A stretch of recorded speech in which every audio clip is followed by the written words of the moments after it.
Olá, tudo bem? Seja muito bem-vindo e o nosso assunto de hoje será uma breve análise histórica e social de como a adesão da Igreja a políticas partidárias tem destruído a condição de manifestação da vida de Cristo no cristão. Entendo, irmãos, que esse assunto é um assunto caro para nós. Então, te encorajo a ficar até o final do vídeo para que você possa se posicionar melhor diante dessa guerra política que nós vivemos. Para início de conversa, eu gostaria de fazer uma separação entre político e política partidária. Político é a junção de duas palavras, polis e co. Polis significa cidade e esse co vem de cooperação. Ou seja, político é todo aquele que coopera com a polis. Isso originalmente. Mas, à medida em que se fortaleceu a política partidária, então nós temos uma depravação. Porque agora o intuito não é cuidar da polis, cooperar com a polis, cooperar com a cidade. O intuito agora é a defesa de ideologias excludentes, ideologias separatistas. Ok, entendemos o que é ser político e o que é aderir a uma política partidária. O nosso vídeo de hoje será sobre quando a igreja adere a políticas partidárias. Eu sou o pastor Acácio, faço parte do Ministério A Verdade que Liberta e o nosso compromisso é com o crescimento saudável do corpo de Cristo. Para entendermos melhor, vamos ler Mateus capítulo 4, versos 8 e 9. Ali fala da tentação de Jesus, como você bem deve saber. Novamente, o transportou o diabo a um monte muito alto e mostrou-lhe todos os reinos do mundo e a glória deles. E disse-lhe: tudo isto te darei se, prostrado, me adorares. Sabendo que isso é uma tentação, observe, as tentações sempre virão em momentos de profunda necessidade. Qual era o grande propósito de Cristo? Era levar o reino dos céus, tornar-se conhecido, levar os homens a Deus. Então o diabo chega e propõe a ele, dizendo: olha, se você prostrado me adorar, você será conhecido e eu vou te dar tudo isso. E o que aconteceria? Teríamos o rosto de Cristo, aparentemente, mas quem coordenaria tudo por trás seria o diabo. Vamos perceber por esses relatos históricos que a igreja sempre adere a esses projetos políticos partidários em momentos de profunda necessidade. Vamos à história. Pessoal, os cristãos, o cristianismo, ele era composto de um grupo de pessoas muito simples, fundamentados nos ensinos de Jesus Cristo, viviam em pequenas comunidades com vidas bastante modestas e auxiliavam uns aos outros com as suas posses. E esses grupos espalhados, isolados, eles vivem sempre debaixo de sérias perseguições. Em 303 depois de Cristo, ascende ao poder em Roma um senhor chamado Domiciano, e ele torna as perseguições à igreja muito mais severas. Então centenas, milhares, centenas de bispos, milhares de cristãos são perseguidos, presos, mortos. Então a igreja nesse momento está passando por uma profunda dificuldade. Assim como aconteceu com Cristo na tentação, chega o momento em 312, 313, de o diabo fazer uma proposta política partidária. Então, um senhor chamado Constantino está enfrentando uma guerra e ele tem uma revelação que ele deveria colocar um símbolo no escudo dos seus soldados e ele venceria a batalha. Ele faz isso e vence a batalha. E o símbolo era a cruz. Então, Constantino vai atrás de entender o que é esse símbolo. E conhece melhor, então, os chamados cristãos. Em 313, ele reúne uma turma e declara liberdade de culto aos cristãos. Isso acontece através do Édito de Milão. Então, o que nós vimos aqui? Em 303, a vida do cristão se torna muito mais difícil. Cerca de 10 anos depois, vem uma proposta. Cristãos, se adequem minimamente, inicialmente, ao Império Romano para que vocês tenham liberdade de culto. E assim, a igreja, os bispos, aderem ao romanismo constantiniano. Constantino nunca foi um cristão, tanto que ele vai se batizar no final da sua vida. Ele vai conviver com todo tipo de perversidade a sua vida inteira. Leia comigo na tela. Ele, Constantino, evita abolir espetáculos e, como ele, seus sucessores, através de leis expressas, permitirá que existam corridas de circo, teatros, stripteaser, caçadores na arena e até gladiadores. Percebem aí o caráter desse homem que faz essa proposta aos cristãos? O Império Romano, nesse momento, pessoal, está em franca decomposição. Está se desfazendo entre seus generais, está se desfazendo em meio à multidão de escravos que eles possuíam. Enfim, muitos e muitos problemas. Se você tem interesse em entender disso melhor, eu sempre deixo um livro ali, como indicação. Olha lá, Formação da Cristandade. Devido a essa deterioração do Império, seria necessário que houvesse um fator unificador. E Constantino faz um cálculo político e percebe que a igreja poderia dar essa unidade, devido a ser a religião mais capilarizada no Império. A igreja se adequa ao romanismo, ganha liberdade de culto, passa a prestar alguns serviços ao Império e, de modo bem incipiente ainda, sai de perseguida a perseguidora. Com o passar do tempo, Constantino vai percebendo que, para os seus fins egoístas, o cristianismo também não funcionaria bem, devido a sérias cisões, sérias divisões entre os cristãos. Então ele estabelece um concílio, o Concílio de Niceia, em 325, sendo ele mesmo quem presidiu o concílio. Havia uma séria divisão entre os cristãos da ortodoxia, que no final desse concílio será a vencedora, e os arianos e os nestorianos. Os arianos, cristãos arianos, acreditavam que Jesus, por sofrer e por haver mudanças, não era igual a Deus. Hoje seria basicamente os testemunhos de Jeová. Os nestorianos falavam que Jesus tinha duas naturezas. Ele era 100% homem e 100% Deus, mas não em uma pessoa só.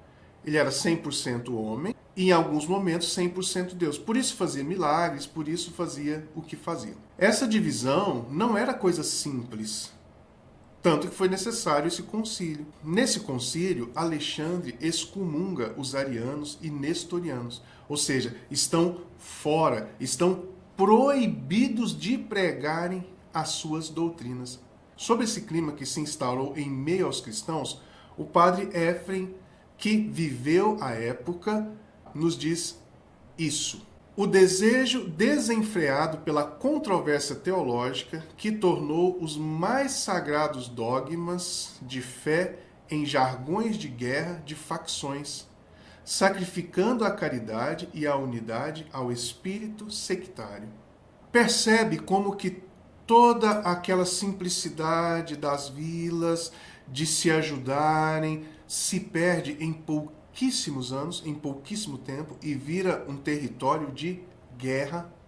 Por quê? Porque a igreja assumiu políticas partidárias. E, devido aos benefícios que ela recebeu, precisa se adequar e defender seus próprios interesses.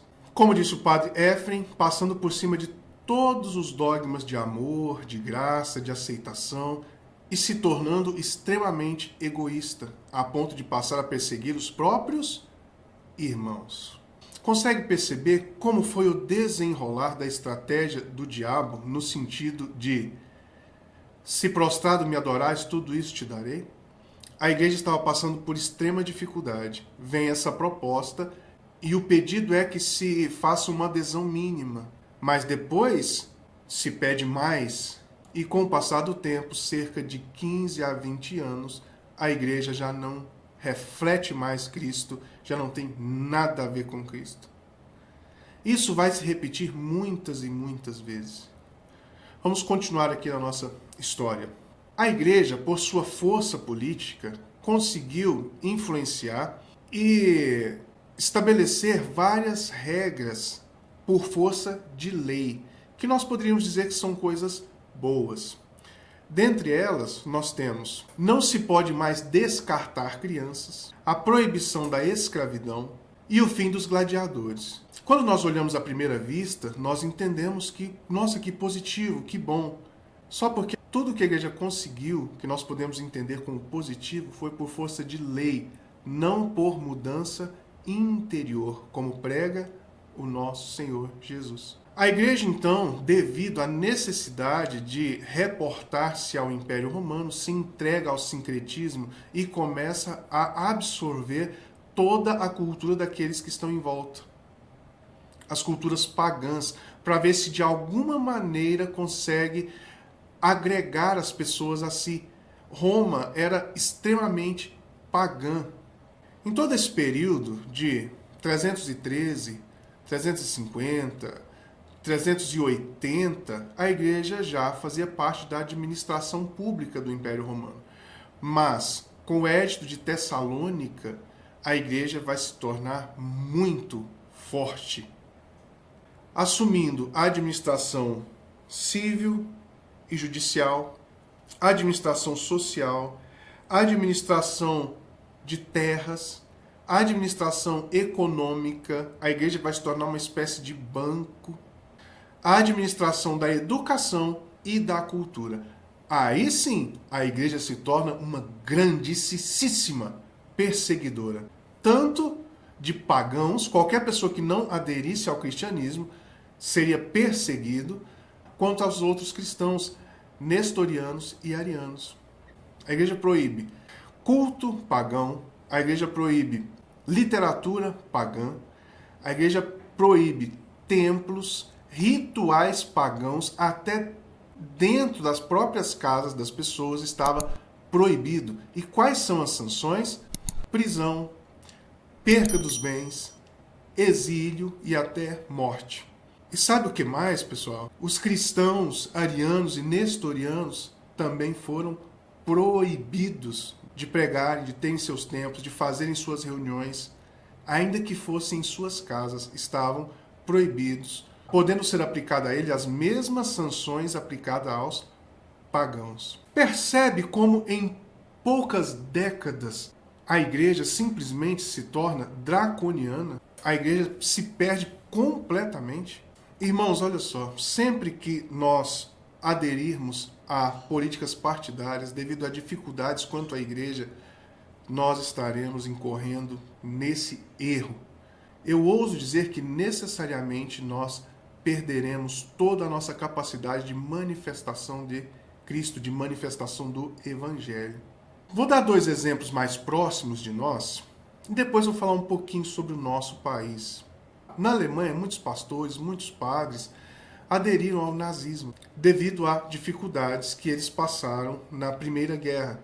Tendo perdido a Primeira Guerra com o Tratado de Versalhes, houve muitas sanções em cima da Alemanha, de modo que tanto a igreja, né, ou as igrejas, quanto o povo de modo geral estavam passando por extrema dificuldade. E é nesse momento que o diabo apresenta uma coisa, como nós já vimos anteriormente, não é? Então, nesse momento, vários aderiram ao nazismo. Os cristãos católicos resistiram muito mais e foram praticamente dizimados. No protestantismo, Hitler cria uma igreja nacional alemã. Fez o sincretismo religioso, como nós podemos ver nesse período do século IV. Jesus era um ariano. Então, a igreja que professasse que Jesus era branco, dos olhos claros e queria estabelecer o seu reino na terra através da força e da força dos arianos, O ariano aqui, pessoal, não diz da mesma coisa que nós estávamos falando anteriormente. Diz de uma raça, a raça ariana. Então, todas as congregações, seja católica, evangélica, que aderisse que Jesus era branco, dos olhos claros, e que iria trazer o seu reino para a terra através da força da raça ariana, essas igrejas continuariam a funcionar. E muitas toparam. E como nós sabemos, perdeu-se totalmente a condição de refletir Cristo, se tornando uma igreja perseguidora, inclusive dos seus próprios irmãos. Protestantes denunciando católicos, católicos denunciando protestantes. Quando a gente pensa na Rússia, na União Soviética, do mesmo jeito. A igreja começa a passar por uma extrema dificuldade por causa do marxismo ateísta. Então Lenin, por volta de 1918, começa a perseguir a igreja, persegue, Lenin se vai, entra Stalin, persegue até 1930. Em 43 vem a proposta. O exército nazista ganha força e o Stalin, então, precisa desse agente unificador que é a religião, que é a igreja. Então, faz-se a proposta e reestrutura-se a igreja perfeitamente aos moldes do Estado. Uma igreja idêntica a essa do período do século IV.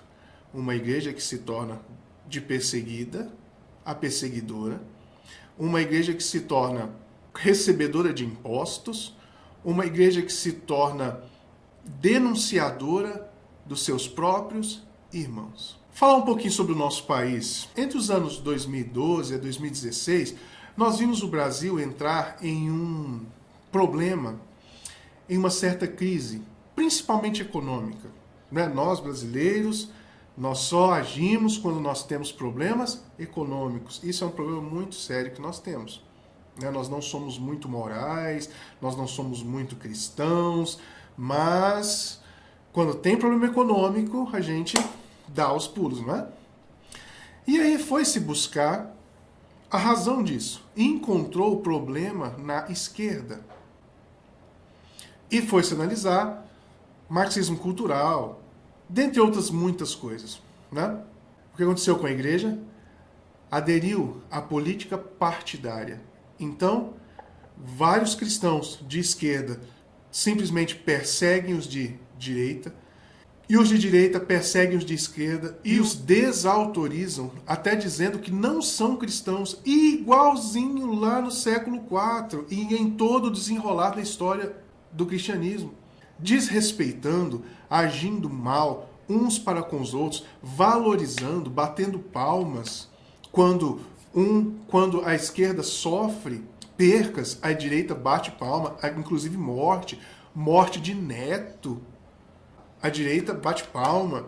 Aí, quando a direita acontece alguma coisa, um acidente, uma facada, uma coisa grave, a esquerda bate palma. Eu estou falando dos líderes, dos pastores, dos cristãos. Nisso, meus irmãos, está destruída a capacidade de demonstração de quem Cristo é. Guarde isso na sua mente. Jesus, em sua oração, diz o seguinte: que eles sejam um, assim como eu e o Senhor somos um, para que o mundo saiba que tu me enviaste. Isso é muito sério, porque não é que eles façam milagres para que o mundo saiba que tu me enviaste, não é que eles sejam ricos, não é, mas é que eles sejam um, para que o mundo saiba que tu me enviaste. Percebe o quanto é sério? Percebe que essa proposta do diabo, em nossos momentos de dificuldade, pode nos destruir como cristãos, como filhos de Deus. E infelizmente é isso que eu tenho visto dia após dia. Pergunta para você, eu preciso realmente saber sobre isso. Você percebe essa ação do inimigo em momentos de dificuldade e que, quando os cristãos aderem a ela, eles deixam de manifestar Cristo, manifestar quem Cristo é? O que você acha? Deixe aí nos comentários. Muito obrigado por assistir e até a próxima.